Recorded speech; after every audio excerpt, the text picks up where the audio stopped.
വിശ്വാസത്തിന്റെ ധീരനിലപാടുമായി ലയോ 14 പാപ്പ തന്റെ ആദ്യ അപ്പസ്തോലിക യാത്രയായ തുർക്കി സന്ദർശനത്തിന്റെ 3-ാം ദിനത്തിൽ ഇസ്താംബുളിലെ ബ്ലൂ മോസ്ക് സന്ദർശിക്കവെ മോസ്കിലെ ഇമാം അസ്ഡിൻ തുങ്ക പരിശുദ്ധ പിതാവിനെ മോസ്കിനുള്ളിൽ പ്രാർത്ഥിക്കാൻ ക്ഷണിച്ചെങ്കിലും പാപ്പ ആ ക്ഷണം ഏറ്റവും മാന്യമായ രീതിയിൽ സൗമ്യതയോടെ നിരസിക്കുകയാണ് ഉണ്ടായത്.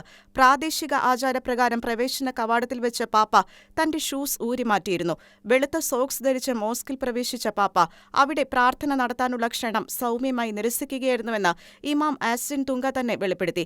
ഒരു കർത്താവും ഒരു വിശ്വാസവും ഒരു മാമോദീസായും എന്ന തുർക്കി സന്ദർശനത്തിന്റെ ആപ്തവാക്യം പ്രാവർത്തികമാക്കിക്കൊണ്ട് ഏക കർത്താവിലുള്ള ഏക വിശ്വാസത്തിൽ ഒത്തുതീർപ്പുകൾക്ക് തയ്യാറാകാത്ത വലിയ ഇടയന്റെ ധീരനിലപാട് മതനിരപേക്ഷതയുടെ പേരിൽ വിശ്വാസത്തിൽ വെള്ളം ചേർക്കുന്ന അബദ്ധ പ്രബോധനങ്ങൾ പെരുകുമ്പോൾ കൃത്യവും വ്യക്തവുമായ വിശ്വാസ പ്രഖ്യാപനത്തിന്റെ സന്ദേശം നൽകിയിരിക്കുകയാണ്.